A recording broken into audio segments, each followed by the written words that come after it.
Hello everyone. आज हम BA third year का paper family resource management and interior designing को पढ़ेंगे। इसमें हम यूनिट 1 पढ़ रहे हैं। प्रीवियस लेक्चर में हमने होम मैनेजमेंट के बारे में पढ़ा था कि यह क्या होता है, ठीक है।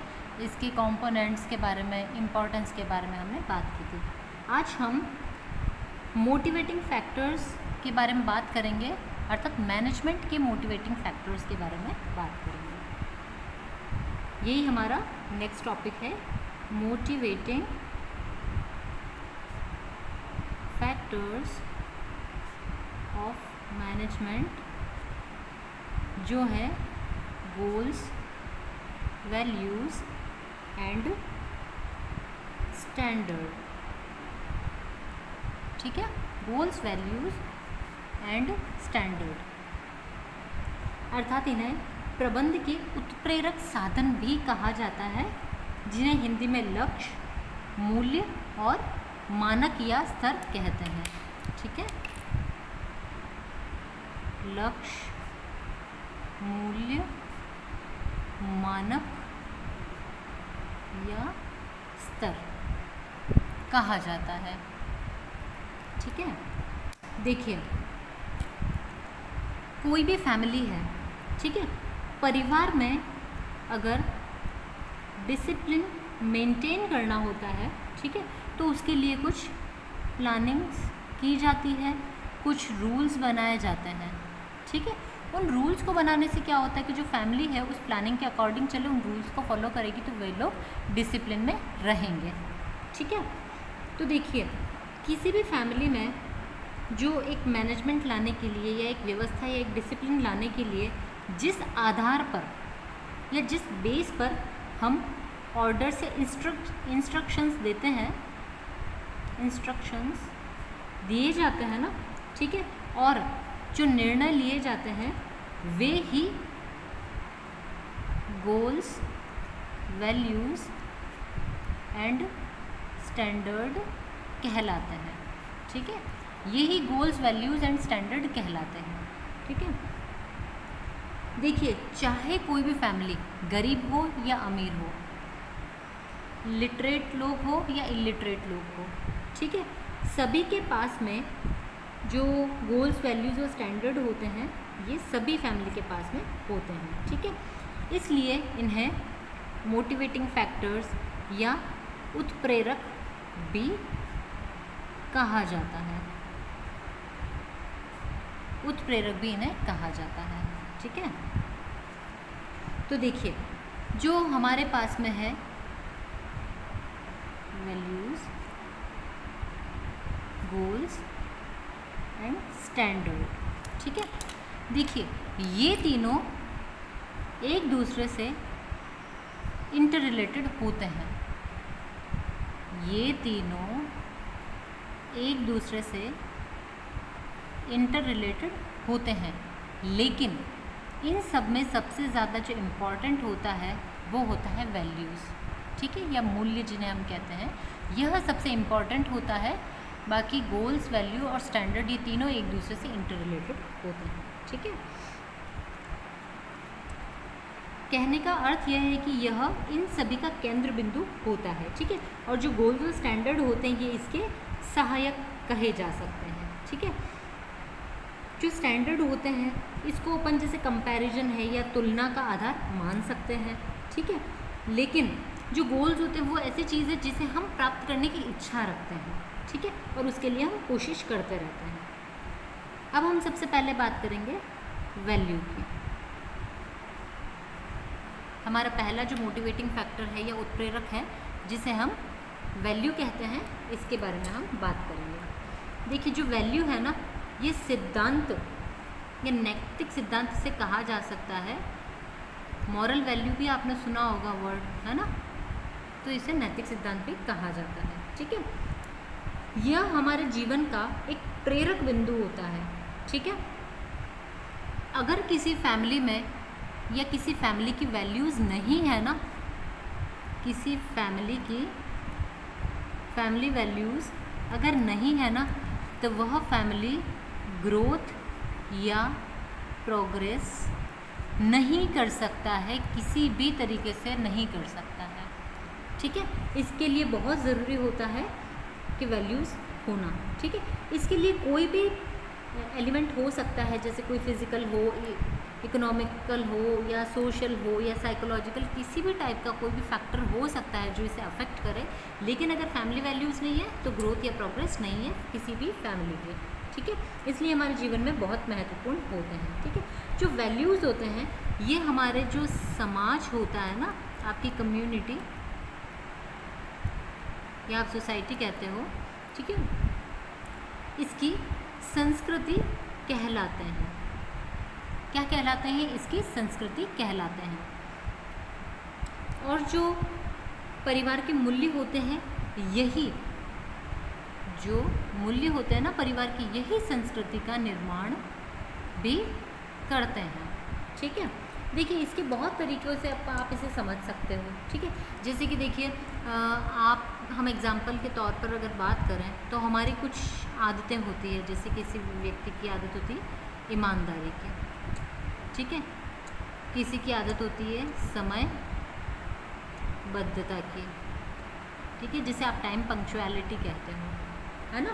इसके अलावा कोई लोग में आदत होती है दयालु होने की, या दयालुता होती है। ठीक है, कुछ लोग निष्कपट होते हैं, या निष्कपटता कोई लोगों के अंदर होती है। ठीक है, कुछ लोग का जो स्वास्थ्य होता है, ठीक है, वो उनके लिए वैल्यूएबल हो सकता है।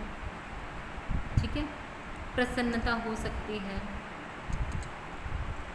ठीक है, ये सभी चीज़ें जो होती है ना, ये सभी इनको हम नैतिक मूल्यों से समझते हैं। नैतिक मूल्य अर्थात नैतिक या मॉरल्स जिन्हें हम कहते हैं, उनसे हम इन्हें जोड़ते हैं या वो कहे जाते हैं। ठीक है, तो देखिए कोई भी व्यक्ति अगर अच्छा स्वास्थ्य चाहता है ना, ठीक है, तो वो क्या करेगा, अच्छे स्वास्थ्य को प्राप्त करने के लिए, या कोई भी व्यक्ति अगर अच्छे स्वास्थ्य को महत्व देता है तो उसके लिए वह व्यक्ति डेली योगा करेगा, एक्सरसाइज करेगा, मॉर्निंग वॉक करेगा, एक अच्छी डाइट को फॉलो करेगा, है ना। ये सब चीज़ें करते हैं ताकि कि वे एक अच्छे स्वास्थ्य को अचीव कर पाए। ठीक है, तो उन्होंने अपनी आदत में इसे बना लिया है ना। इसी तरीके से किसी की हैबिट होती है ऑनेस्टी की, है ना। कोई व्यक्ति बहुत ही ऑनेस्ट है, जब कोई व्यक्ति ऑनेस्ट होगा तो वो क्या करेगा, कभी झूठ नहीं बोलेगा, है ना। किसी के साथ धोखाधड़ी नहीं करेगा, धोखेबाजी नहीं करेगा किसी के साथ में, तो वह उसकी मॉरल वैल्यू होगी। और जो मॉरल वैल्यूज़ होती हैं वही तो हमारी वैल्यूज़ को बनाती है ना, इस तरह से। तो देखिए टाइम टू टाइम जो हमारी वैल्यूज़ होती है ना, ये चेंज होती रहती है। ठीक है, ऐसा नहीं कि आप भूल जाते हो, आप नई नई वैल्यूज़ को भी सीखते हो। जैसे हम छोटे रहते हैं, छोटे से जब तक हम बड़े होते हैं या बूढ़े हो जाएंगे, है ना, तब तक हमारी वैल्यूज़ हम बहुत सारी एक्वायर भी कर चुके होंगे, कई सारी हम छोड़ भी चुके होंगे, कई में हम बदलाव भी कर चुके होंगे, है ना, या हम नई वैल्यूज़ भी सीख चुके होंगे। तो ये डिपेंड करता है। ठीक है, आप देखें जैसे जब आप किसी चीज़ को इम्पोर्टेंस देने लग जाते हो ना, तो आप उस वैल्यू को अपना लेते हो। ठीक है, जैसे कि हम एक बात करते हैं, आप क्लीनलीनेस को बहुत ज़्यादा इम्पोर्टेंस देते हैं, महत्व देते हैं। ठीक है, तो आप क्या करेंगे, अपने घर को क्लीन रखेंगे। अब आपने आपके घर को तो क्लीन रखना ही है, लेकिन इसके साथ साथ आपको आपकी कॉलोनी को, आपकी स्ट्रीट को, सभी जगह को, या आपके घर के बाहर की जगह को भी आपको क्लीन रखना है ना। तभी तो आपकी वैल्यूज़ दिखाई देंगी उसमें। इसी तरीके से लोग जो होते हैं, अगर भोजन को महत्व देने लग जाए, ठीक है, अगर हम फूड को इम्पोर्टेंस देने लग जाएं कि फ़ूड हमारे लिए बहुत महत्वपूर्ण है, बहुत इंपॉर्टेंट है, हमें भोजन फेंकना नहीं चाहिए, ऐसा नहीं करना चाहिए, तो उस दिन से आप देखेंगे कि आपकी अपने आप से एक हैबिट डेवलप हो जाएगी कि आप झूठा छोड़ना बंद कर देंगे, है ना। आप झूठा छोड़ना बंद कर देंगे, भोजन फेंकना बंद कर देंगे, वेस्टेज बंद कर देंगे। ठीक है, तो ये आदतें अपने आप से व्यक्ति के अंदर आ जाती हैं। तो इस प्रकार से जो वैल्यूज़ होती हैं, वैल्यूज़ हमारी लाइफ में या हमारे जीवन में बहुत ही महत्वपूर्ण रोल अदा करती है। ठीक है, देखिए जो मूल्य होते हैं ना, ये देखिए जैसे कि कोई भी प्राणी है, उसकी सेवा के लिए, भलाई के लिए, संतुष्टि के लिए किए जा सकते हैं। ठीक है। तो इससे करने वाले को भी संतुष्टि मिलती है और जिस व्यक्ति के लिए किया जाता है उसे भी संतोष प्राप्त होता है, ठीक है। व्यक्ति जिस भी समाज में या जिस कम्युनिटी में रहता है ना, तो वहाँ के अकॉर्डिंग वो वहाँ से अफेक्ट होकर के और जो अपनी वैल्यूज़ होती है उनको बनाता है। जैसे कि हम इंडिया में रहते हैं तो हमारी वैल्यूज़ इंडियन सोसाइटी के अकॉर्डिंग होगी, लेकिन अगर हम किसी फॉरेन कल्चर में या अब्रॉड में रहते हैं तो हमारी जो वैल्यूज़ होगी, जो हमारे कल्चर होगा, वो कैसा हो जाएगा, फॉरेन कल्चर के अकॉर्डिंग हो जाएगा, है ना। तो ऐसे चेंजेस हो जाते हैं, या व्यक्ति जो होता है वो अपने आसपास के वातावरण के अकॉर्डिंग अपने आप को बदल लेता है या इन सभी को अपना लेता है, ठीक है। जो वैल्यूज़ है ना, इससे ही जो हमारा लाइफ होती है, हमारा जीवन होता है, ठीक है, उसका निर्माण भी किया जाता है और उसकी व्यवस्था या उसको व्यवस्थित भी किया जा सकता है, ठीक है। लेकिन अगर हमारी लाइफ में वैल्यूज़ नहीं है ना, तो आप आपकी लाइफ को बैलेंस नहीं कर पाओगे, आप आपकी लाइफ को व्यवस्थित नहीं कर पाओगे, सुचारू रूप से नहीं चला पाओगे, है ना। तो जो वैल्यूज़ होती हैं, यह व्यक्ति के लिए महत्वपूर्ण होती है, ठीक है। तो देखिए, जो मूल्य होते हैं इसको 2-3 भागों में डिवाइड भी किया गया है, ठीक है, जिसमें पहला है साधनात्मक मूल्य, दूसरा है यथार्थवादी मूल्य और तीसरा है आदर्शवादी मूल्य, ठीक है। इसे 3 भागों में बांटा गया है, ठीक है। ये जो साधनात्मक मूल्य होते हैं, ठीक है, यह भी पुनः 2 प्रकार के होते हैं, आंतरिक और बाह्य, ठीक है। आंतरिक और बाह्य होते हैं, ठीक है। तो देखिए, आंतरिक जो होते हैं इसके अंदर मनुष्य की जो अपनी कलाएं होती है या उसकी जो रुचि या उसके इंटरेस्ट होते हैं, वे सभी इसके अंतर्गत आते हैं, ठीक है। लेकिन जो बाह्य साधनात्मक मूल्य होते हैं, ये वे होते हैं जिसको व्यक्ति को प्राप्त करना आवश्यक होता है या उसके लिए ज़रूरी होता है ना, या फिर वो इसके लिए काम करता है। जो यथार्थवादी मूल्य होते हैं, ये व्यक्ति की इच्छाओं के ऊपर, उसकी वांट्स के ऊपर, उसकी अभिलाषाओं के ऊपर निर्भर करते हैं, ठीक है। और जो आदर्शवादी जीवन मूल्य होते हैं, ये नैतिकता के ऊपर निर्भर करते हैं, ठीक है। तो इस प्रकार से इसके ये 3 प्रकार होते हैं या 3 भागों में इसे बांटा गया है, ठीक है। इसके बाद हम बात करेंगे गोल्स के बारे में, ठीक है। तो देखिए,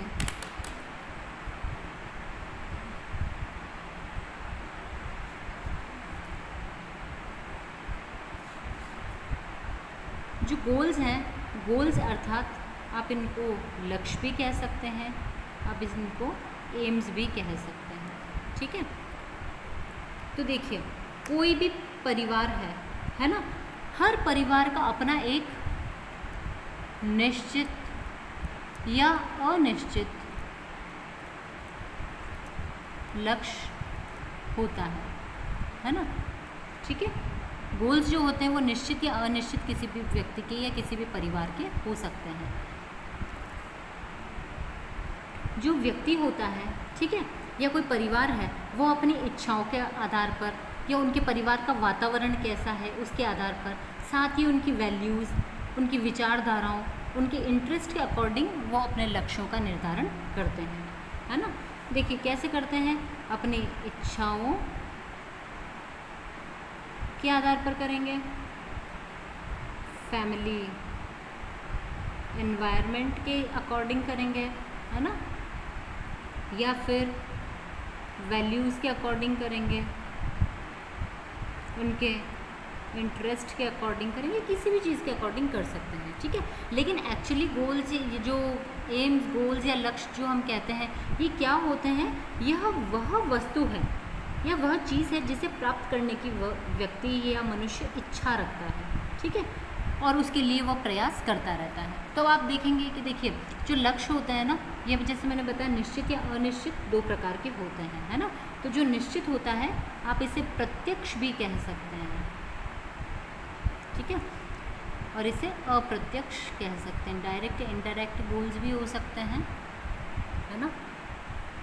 तो देखिए, जो व्यक्ति है अगर वो अपने लक्ष्यों को प्राप्त कर लेता है, जैसे एक एग्जांपल मैं आपको देती हूँ कि आप जब स्टूडेंट लाइफ में होते हैं तो आपका हमेशा एक अचीव करना आपका इच्छा रहती है या आपका एम रहता है कि आप अच्छे से अच्छे मार्क्स स्कोर करें। तो कई लोग अपना लक्ष्य बना लेते हैं कि मुझे 70% स्कोर करना है, 80% स्कोर करना, 90 करना है, 95% मुझे स्कोर करना है। तो ये अपना एक लक्ष्य बना लेते हैं और उस लक्ष्य के ऊपर काम करते रहते हैं। जब लोग अपने लक्ष्य के ऊपर काम करते हैं और अपने लक्ष्य को अचीव कर लेते हैं, है ना, लक्ष्य को अगर अचीव कर लिया ना, तो जो आपकी लाइफ होती है ना उसमें आपको सेटिस्फैक्शन मिलता है, मिलेगा। ऑब्वियस ही बात है, आपको सेटिस्फैक्शन मिलेगा, आपको जीवन सुखी लगने लगेगा, अच्छा आनंदमय लगने लगेगा, है ना, कि आपको ऐसा लगेगा आपने बहुत कुछ अचीव कर लिया है, या आपकी अच्छी जॉब लग गई है ना, आपने आपकी पसंद की चीज़ ले ली है, या आपके जीवन में सबसे महत्वपूर्ण या सबसे ज़्यादा इम्पोर्टेंस जिस चीज़ को देते थे वो आपने प्राप्त कर ली है, तो आपको उससे सेटिस्फैक्शन मिलता है, आपको सुख मिलता है ना, आप अच्छा फील करने लग जाते हैं। लेकिन देखिए, जो व्यक्ति होता है ना या कोई भी परिवार होता है, उसके एक ही लक्ष्य नहीं होता है, कई सारे लक्ष्य होते हैं जो कि प्रत्यक्ष या अप्रत्यक्ष हो सकते हैं, निश्चित या अनिश्चित हो सकते हैं, ठीक है। अच्छा, ये शॉर्ट टर्म गोल्स और लॉन्ग टर्म गोल्स भी होते हैं। कुछ ऐसे होते हैं जो बहुत ही कम समय में पूरे हो जाते हैं, कुछ ऐसे होते हैं जो लॉन्ग टर्म होते हैं, लंबे समय के बाद में ये पूरे होते हैं, है ना। कई बार क्या होता है, जब आप लॉन्ग टर्म गोल्स को कंप्लीट करने जाते हो या उन्हें पूरा कर रहे होते हो ना, उसके बीच बीच में जो पड़ाव आते रहते हैं वहाँ पर आपके शॉर्ट टर्म गोल्स भी पूरे होते जाते हैं, ठीक है। तो यह जो होता है यह गोल्स होते हैं, है ना, ये लक्ष्य होते हैं। अब देखिए, कोई भी फैमिली है, हम देखते हैं कि कुछ फैमिली के जो गोल्स होते हैं उन्हें बहुत ही जल्दी अचीव हो जाते हैं, पर कुछ फैमिलीज़ को टाइम लगता है, ठीक है। तो ये क्यों लगता है ना, ये किसी के लक्ष्य जल्दी पूरे होगा तो कैसे होगा, तो वो डिपेंड करता है कि एक तो आपका प्राप्त करने का तरीका क्या है ना, आप उसको प्राप्त करने के लिए क्या तरीका अपना रहे हो, और प्राप्त करने के लिए आप कितना या क्या प्रयत्न कर रहे हो, क्या कोशिशें कर रहे हो उसके लिए, तो उसके लिए इम्पॉर्टेंट होता है ना। तो प्राप्त करने का तरीका और उसके लिए प्रयत्न, दोनों चीज़ें बहुत ज़रूरी होती है। और जब व्यक्ति इन्हें अचीव कर लेता है, अपने तरीके से अचीव कर लेता है ना, तो उसके बाद में वो अच्छा महसूस करने लग जाता है, ठीक है। तो देखिए, जो कोई भी फैमिली है, अगर अपन बात करें तो देखिए, वैसे तो ये एक कॉन्टिन्यूअस प्रोसेस होता है ना, इट्स अ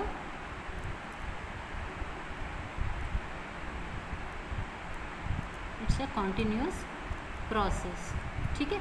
ये कंटिन्यूअस प्रोसेस होता है जिसके अंतर्गत जो व्यक्ति होता है या जो परिवार होता है वो निरंतर अपने गोल्स को अचीव करने के लिए प्रयासरत रहते हैं, ठीक है। जैसा कि मैंने आपको बताया कि देखिए, कुछ लक्ष्य को प्राप्त करने में आपको समय भी लग सकता है, कुछ लक्ष्य आपको जल्दी भी प्राप्त हो सकते हैं। कई बार क्या होता है कि देखो, हम जैसे एक गोल को अचीव करते हैं ना, तो ऑटोमेटिकली हमारे सामने दूसरा लक्ष्य आ जाता है कि अब हमें इसके ऊपर काम करना है। जैसे कि आपने कॉलेज में एडमिशन लिया, ठीक है, अगर आपका जो ग्रेजुएशन है वो सेमेस्टर वाइज डिवाइडेड है, ठीक है, तो उसमें क्या होता है, हर 6 मंथ्स में आपके एग्ज़ाम होते हैं। तो आप क्या होते हैं, जैसे एडमिशन लेते ही आपके असाइनमेंट्स मिल गए आपको, आप उनको जैसे ही फिल करते हो पता चला आपके टेस्ट होना स्टार्ट हो गए, ठीक है। जो पीरियडिकल टेस्ट होना स्टार्ट हो गए, जैसे ही आप उनको देते हो कुछ टाइम में आपको पता चलता है आपके फाइनल एग्जाम्स भी होने वाला है, ठीक है। जैसे ही आप फाइनल एग्जाम देते हो आपको पता चलता है आप सेकंड सेमेस्टर में आप एंटर कर गए, सेकंड में आते ही फिर से आपको असाइनमेंट। तो क्या होता है, एक लक्ष्य के पूरे होते दूसरा लक्ष्य भी कई बार शुरू हो जाता है, और कुछ ऐसे लक्ष्य होते हैं जो कॉन्सिक्वेंटली आगे आगे चलते रहते हैं, ठीक है, एक के बाद एक आपको मिलते जाते हैं, है ना। हर परिवार को, प्रत्येक परिवार को स्वतंत्रता होनी चाहिए कि वह अपने लक्ष्यों की प्राप्ति या अपने लक्ष्यों का जो निर्धारण होता है अपने हिसाब से करे, ठीक है। किसी भी व्यक्ति के ऊपर बंदिश नहीं होनी चाहिए, है ना। लेकिन कभी कभी आपको समय सीमा भी निर्धारित करनी चाहिए इन सब चीज़ों के लिए। समय सीमा निर्धारित करना बहुत ज़रूरी होता है, क्योंकि जब हम बिल्कुल रिलैक्स होकर के अगर अपने गोल्स को अचीव करने का प्रयास करते हैं ना, तो कई बार हम उसके अंदर बहुत ही ज़्यादा ईजी हो जाते हैं, है ना, बहुत ही लीनियंट हो जाता है। हम सोचते हैं कि क्या फ़र्क पड़ता है, इतनी कोशिश करी, थोड़ी और मेहनत कर लेंगे, अच्छा थोड़ा रुक करके मेहनत कर लेंगे। जब हमें रुकने का या रेस्ट का टाइम मिल जाता है तो वहाँ पर जो हमारे गोल्स होते हैं हमसे और भी दूर चले जाते हैं, ठीक है, और हम अपने लक्ष्य को अचीव करने में अपना समय भी व्यर्थ गंवा देते हैं और हम रुक भी जाते हैं, ठीक है, तो हमारा समय व्यर्थ हो जाता है कुल मिलाकर के। तो प्रत्येक व्यक्ति को या जो सदस्य है उसकी योग्यता के अकॉर्डिंग समय सीमा निर्धारित कर लेनी चाहिए कि उसे अपने गोल्स को इतने समय में तो अचीव करना ही है, ठीक है। देखिए, जब भी आप आपके लक्ष्यों की पूर्ति करने लगते हैं, ठीक है, या उसको पूरा करने के लिए जो भी कोशिशें करते हैं या जो भी क्रियाएं करते हैं, तो आपने हमेशा इस चीज़ का ध्यान रखना है कि जो आप क्रियाएं कर रहे हैं, जो आप कार्य कर रहे हैं आपके लक्ष्यों को प्राप्त करने के लिए, क्या वह आपके जो भी प्रेजेंट के या प्रेजेंट एम्स जो हैं, क्या सिर्फ उन्हीं को फुलफ़िल कर रही है, या आने वाले समय में जो आपके फ्यूचर गोल्स हैं, ठीक है, या एम्स हैं, क्या ये उनको भी पूरा करेंगी या नहीं करेगी। तो आप इस चीज़ का भी आपको ध्यान रखना चाहिए, ठीक है। जब भी आप आपकी गोल्स या एम्स को अचीव करना चाहते हैं, उसके लिए प्रयासरत हैं, तो सदैव आपको देख लेना चाहिए कि आपके पास में अवेलेबल रिसोर्सेज क्या क्या है, आपके पास अवेलेबल है या नहीं है।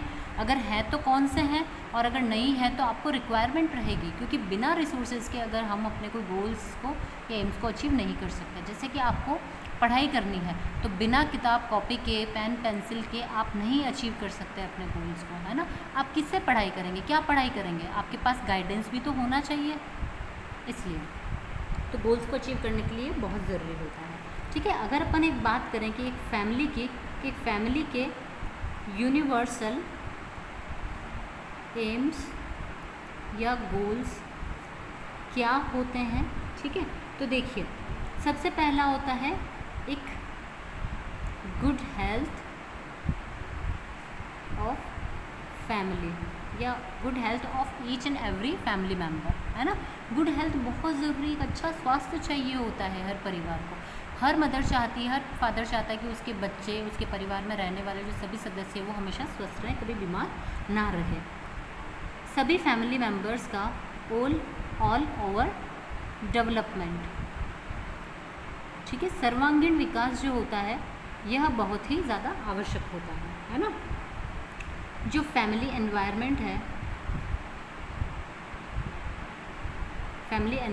है यह हेल्दी होना चाहिए, है ना।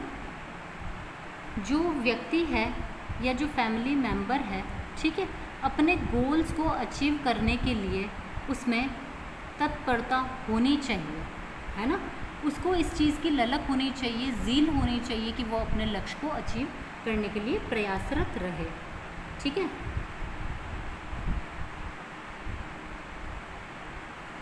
इसके अलावा एक अच्छी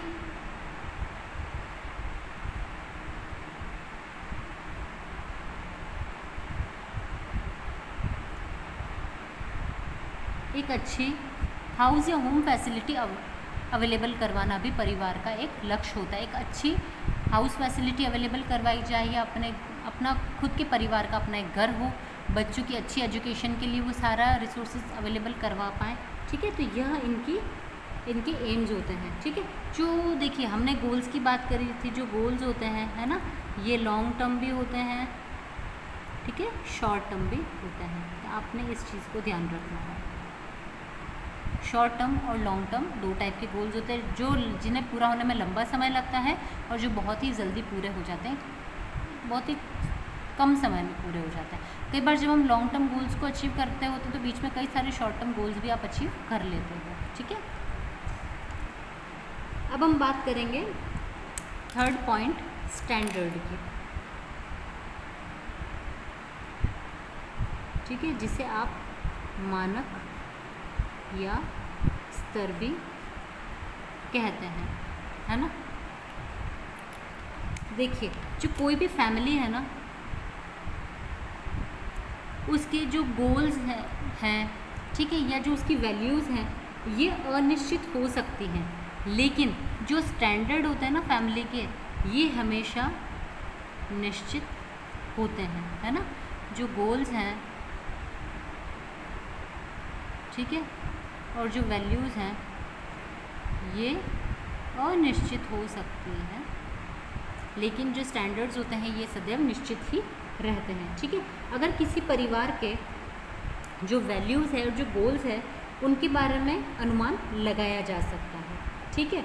लेकिन अगर आपको किसी फैमिली का स्टैंडर्ड देखना है ना, तो आपको उसका निरीक्षण करना पड़ेगा, उसको जाकर के आपको देखना पड़ेगा, तभी आप उसके स्टैंडर्ड का पता लगा सकते हैं, ठीक है। जो व्यक्ति होता है उसका जो रहन सहन है ना, रहन सहन से आप उसके स्टैंडर्ड का पता आप लगा सकते हो, ठीक है। उसी से आपको आइडिया मिल जाता है कि कोई व्यक्ति कैसे रहता होगा, किस प्रकार से उसका स्टैंडर्ड होगा, है ना। जो स्टैंडर्ड होते हैं ना, इसके कुछ प्रकार होते हैं, ठीक है। तो देखिए, जो इसका 2 प्रकार होते हैं, एक्चुअली ये 2 टाइप्स का होता है, जिसमें पहला है परंपरागत स्तर और दूसरा होता है परिवर्तनशील स्तर। देखिए, जो परंपरागत होते हैं, जो ट्रेडिशनली चलते हुए आए हैं, है ना, ये कि कोई भी एक इंडिविजुअल जो होता है ना, ये नहीं बना सकता है, ठीक है। ये किसी कम्युनिटी या फिर जो फैमिली है जिसे आप आपकी सोसाइटी कहते हो, ठीक है, उन्हीं के द्वारा बनाए जाते हैं, है ना। वो बनाएंगे, उसी को परंपरागत स्तर कहा जाता है, उन्हीं को फॉलो किया जाता है, ठीक है। लेकिन जो और ये हमेशा हाई लेवल के होते हैं, उच्च स्तर होते हैं, ठीक है। लेकिन जो परिवर्तनशील स्तर होते हैं, ठीक है, यह ऐसे स्तर होते हैं या ऐसे स्टैंडर्ड्स होते हैं जिनको आप बदल सकते हो, चेंज कर सकते हो। तो ये इंडिविजुअल बेसिस पे होते हैं, ठीक है। ये इंडिविजुअल बेसिस पे, इंडिविजुअल लेवल पर होते हैं, ठीक है। अच्छा, ये हर परिवार अपने अकॉर्डिंग चेंज कर सकता है, बना सकता है। हर मेंबर जो होता है या हर इंडिविजुअल होता है वो चेंज कर सकता है। जैसे कि एक परिवार है, नॉर्मल तरीके से चल रहा है, लेकिन अगर उसमें हस्बैंड और वाइफ दोनों जॉब करते हैं, है ना, तो वो अपनी फैमिली के स्टैंडर्ड अपने अकॉर्डिंग सेट कर सकते हैं, ठीक है। तो वो परिवर्तनशील स्तर कहलाते हैं, ठीक है। जो देखिए, कुछ स्टैंडर्ड्स ऐसे होते हैं जो आपकी कम्युनिटी और जो फैमिली होती है उसको अफेक्ट करते हैं, ठीक है। कुछ स्टैंडर्ड्स ऐसे होते हैं, ठीक है, जो अफेक्ट करते हैं फैमिली को, आपकी सोसाइटी को, आपकी कम्युनिटी को, है ना। इसलिए जब भी हम स्टैंडर्ड्स बनाते हैं ना, तो हमेशा हमें ध्यान रखना चाहिए कि ये इनको अफेक्ट ना करते हुए होने चाहिए, ठीक है। हमेशा सावधानी बरतनी चाहिए। जैसे कि अभी हम बात करते हैं क्लीनलीनेस की, ठीक है, एग्जाम्पल है ये हमारा। क्लीनलीनेस की अगर अपन बात करें, हमने हमारे स्टैंडर्ड बना रखे हैं कि हमें एकदम नीट एंड क्लीन हाउस चाहिए, ठीक है। तो आप जब आपके स्टैंडर्ड बनाते हो तो आपको अपने घर तक ही अपने स्टैंडर्ड सीमित नहीं रखने हैं। आपको आपकी स्ट्रीट, आपका जो कॉलोनी है, उसको भी क्लीन रखने की आपकी जिम्मेदारी होती है कि आप अपने घर में तो साफ़ रख रहे हैं, लेकिन बाहर चारों तरफ आप गंदगी फैला रहे हैं, ऐसा आपको नहीं करना है, ठीक है। तो क्योंकि कोई भी व्यक्ति अगर आपके घर पर आएगा तो आपकी कॉलोनी से होकर के ही आएगा, तो चाहे आप कितने भी साफ़ घर में रह रहे हैं, लेकिन आपकी आसपास की जो सराउंडिंग है, अगर वो क्लीन नहीं है तो आपका स्टैंडर्ड वैसे ही पता चल जाएगा, है ना, आपकी वैल्यूज़ वैसे ही पता चल जाएगी। इसलिए हमें इस चीज़ का ध्यान रखना चाहिए, ठीक है। तो इस तरीके से जो स्टैंडर्ड होते हैं, गोल्स होते हैं, वैल्यूज़ होती है, ह्यूमन लाइफ में बहुत ही इम्पॉर्टेंट रोल प्ले करती है, ठीक है। आई होप आपको यह आज का लेक्चर समझ में आया होगा। इसी के साथ आज का हमारा लेक्चर ख़त्म होता है। इसके जो आगे कमिंग नेक्स्ट टॉपिक्स है वो हम अगली वीडियो में डिस्कस करेंगे।